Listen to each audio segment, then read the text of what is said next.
Have you ever noticed how the most influential people in a room are rarely the ones who talk the most? They don't interrupt. They don't compete for attention. They don't need to prove anything. They just listen, and suddenly, everyone wants their opinion. It's as if their silence creates a vacuum of power that pulls people closer. Now imagine if you stopped trying to convince everyone of your point of view and started absorbing what no one else is paying attention to. What would change in the way people see you? You were taught that speaking up is a sign of strength, that those who speak the most are the most confident, that silence is weakness, hesitation, or worse, indifference. But what if everything you learned about communication was designed to keep you exhausted, exposed, and endlessly performing? What if the people who shaped your beliefs about expression never told you that every word you speak without intention is a piece of your power you're giving away for free? This isn't about being shy. This isn't about social anxiety or fear of judgment. This is about something far deeper, something that most people will spend their entire lives not understanding. The people who prefer listening over speaking have discovered something that the world desperately tries to hide from you. They've learned that in a society addicted to noise, silence is the ultimate form of control. And once you understand why, you'll never see conversation the same way again. From the moment you were a child, you were trained to fill every silence, to have an opinion on everything, to prove your worth through your words. In school, participation grades rewarded those who spoke, not those who thought deeply. At family dinners, the quiet child was the problem child. In social circles, the one who listened was labeled boring, cold, or socially inept. You learned that your value was directly proportional to your visibility, and visibility meant noise. So you started talking. You shared your thoughts before they were fully formed. You gave your opinions on topics you barely understood. You filled awkward silences with meaningless chatter because silence felt like failure. And slowly, without realizing it, you abandoned yourself. Because every time you spoke to fill a void, you weren't expressing your truth. You were performing. You were managing other people's comfort. You were preventing them from sitting with their own discomfort by sacrificing your own peace. Carl Jung understood this deeply when he spoke about the persona, the mask we wear to meet the world's expectations. For many people, their entire personality becomes a performance designed to maintain social acceptability. But here's what nobody tells you about this constant performance. It's not just exhausting, it's energetically catastrophic. Every word you speak carries a certain quantum of your mental and emotional energy. When you speak with intention, aligned with your truth, that energy creates resonance. It returns to you multiplied. But when you speak out of obligation, out of the need to be seen, out of the compulsion to fill silence, that energy dissipates into the void. It feeds other people's expectations while leaving you depleted. Think about the last conversation where you talked extensively about your plans, your ideas, your dreams. How did you feel afterward? If you felt energized, you were speaking from your center. But if you felt drained, exposed, or regretful, you were giving away power you couldn't afford to lose. The people who prefer listening have learned this lesson, often through painful experience. They've discovered that most conversations are not exchanges of energy, but extractions of it. They've learned that when you speak, you reveal your hand. You show people exactly where to aim. You give them the blueprint of your vulnerabilities, your desires, your fears. And in a world full of people who are desperate, unconscious, or manipulative, that information becomes a weapon used against you. This is where it gets darker. Because once you start paying attention, you'll notice something disturbing about how people respond to your words. When you share a goal, how many people genuinely support you versus those who subtly discourage you or plant seeds of doubt? When you reveal a vulnerability, how many people hold that space with care versus those who later use that information to diminish you? When you express excitement about something, how many people celebrate with you versus those who immediately point out potential problems? Most people are not listening to understand you. They're listening to categorize you, to find your weaknesses, to determine how you can serve their needs. This isn't cynicism. This is observation. And the people who prefer listening have become masters of this observation. They've stopped giving people the ammunition to shoot them down. They've stopped feeding the projections that others try to place on them. They've stopped playing the game of performative authenticity because they've realized something crucial about human psychology. People will project onto you whatever they need you to be. And the less you speak, the less material you give them to work with. When you constantly share, explain, and justify yourself, you become a character in everyone else's story. They think they know you. They think they understand your motivations. They feel entitled to your energy, your time, your emotional labor. But when you listen more than you speak, something fascinating happens. You become a mirror. People start projecting their own depths onto your silence. They assume you possess wisdom you may not have. They attribute to you qualities they wish they possessed. They see in your quietness a strength they lack. And paradoxically, by saying less, you become more influential. Because people are drawn to what they cannot fully grasp. They are magnetized by mystery. They respect what they cannot easily categorize or control. This is why the most influential people in any room are rarely the loudest. They've understood that power doesn't come from convincing everyone of your perspective. It comes from understanding everyone else's perspective so deeply that you can navigate any situation with precision. Think about the people you most respect. Are they the ones who constantly broadcast their thoughts, or the ones who speak carefully, whose words carry weight because they're rare? There's a reason certain leaders, mentors, and wise figures throughout history have been known for their measured speech. They understood that words are not just communication, they are contracts, they are commitments, they are energy made manifest, and they refuse to spend that energy carelessly. But here's what makes this so challenging for most people. Choosing silence, choosing to listen rather than speak, choosing to observe rather than perform, comes with a price. The price is that you will be misunderstood. You will be called cold, distant, arrogant, or disinterested. People who are addicted to noise will be uncomfortable around your silence. They will try to pull you into their chaos because your peace reminds them of their own absence of it. You will lose relationships with people who only valued you for your role as audience, as emotional support, as validator of their existence. Your family might accuse you of changing. Your friends might say you're not fun anymore. Colleagues might label you as disengaged. And this is where most people break. This is where they return to the performance, to the constant sharing, to the exhausting cycle of proving their worth through their words. Because the fear of being misunderstood feels more painful than the reality of being drained. But what if you could sit with that discomfort? What if you could tolerate being misunderstood by people who were never really listening anyway?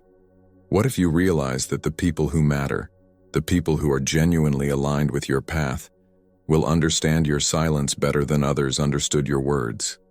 This is the beginning of what Jung called individuation, the process of becoming who you truly are, rather than who the collective wants you to be. And for people who prefer listening to speaking, this process often begins with a profound realization about the nature of communication itself. Communication is not about transferring information. It's about energy exchange. And in most conversations, the exchange is deeply unequal. One person speaks to process their emotions, to seek validation, to avoid their own thoughts. The other person listens, absorbs, and carries the weight of what was shared. One person leaves lighter, the other leaves heavier. And if you're someone who naturally prefers listening, you've likely spent years being that container for other people's unprocessed emotions, unexamined thoughts, and unresolved conflicts. You've been the therapist without the training, the counselor without the compensation, the emotional landfill for people who refuse to do their own inner work. And you probably thought this was kindness. You probably thought this was what good people do. You probably thought that your ability to hold space for others was your greatest strength. But what if it was actually a wound dressed up as a virtue? What if your preference for listening wasn't just a personality trait, but a survival mechanism you developed in an environment where speaking up was dangerous, where your voice was dismissed, where your needs were considered secondary? What if you learned to listen because you learned that your words didn't matter? This is the shadow side that nobody wants to talk about. The fact that many people who prefer listening do so not from a place of strength but from a place of deep conditioning that taught them their voice was not valuable. And now, as an adult, you've built an entire identity around being the listener, the observer, the quiet one. But underneath that identity is a person who has so much to say but has forgotten how to access their own voice without guilt, without fear, without the belief that speaking is selfish. This is the crossroads. This is where the psychology of the listener becomes either a profound gift or a subtle prison. The gift version is when you choose silence consciously, when you listen because you want to understand, because you value wisdom over reaction, because you recognize that most situations reveal more through observation than through participation. The prison version is when you stay silent because you're afraid. Afraid of judgment, afraid of conflict, afraid of taking up space, afraid of being too much or not enough. And the brutal truth is that most people who prefer listening are somewhere in between. They have moments of genuine choice and moments of unconscious avoidance. The path forward isn't to become more talkative. It's not to force yourself into a personality that doesn't fit. It's to develop what we might call discerning silence. Discerning silence is the ability to know when your words will create value and when they will create noise. It's the wisdom to speak when your voice is needed and to remain silent when your silence serves a greater purpose. It's the understanding that some battles are won through argument and others through strategic withdrawal. That some relationships require vulnerable sharing and others require protective boundaries. This is what separates the weak listener from the powerful one. The weak listener absorbs everything and processes nothing. They become a sponge for other people's chaos while neglecting their own clarity. The powerful listener absorbs selectively and processes deeply. They understand that listening is not passive. It's one of the most active, demanding cognitive tasks a human can perform. True listening requires you to hold your own reactions, to resist the urge to interrupt, to track multiple layers of communication simultaneously, and to synthesize information in real time.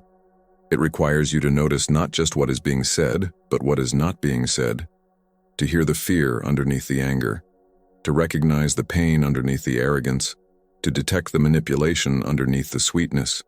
And this level of listening is not a weakness, it's a superpower. But only if you know how to protect yourself while doing it. Protection doesn't mean building walls. It means developing filters. It means learning to listen without absorbing, to understand without taking responsibility, to witness without rescuing. This is the skill that changes everything. Because once you can listen without losing yourself in what you're hearing, you become truly powerful.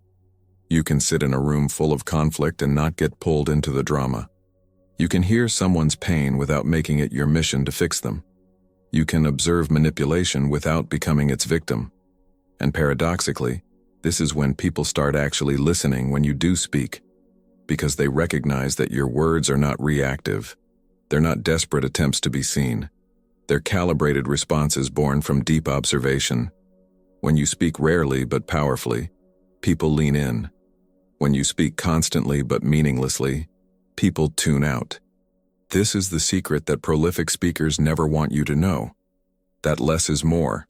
That silence has gravity. That the person who talks the least often controls the room the most.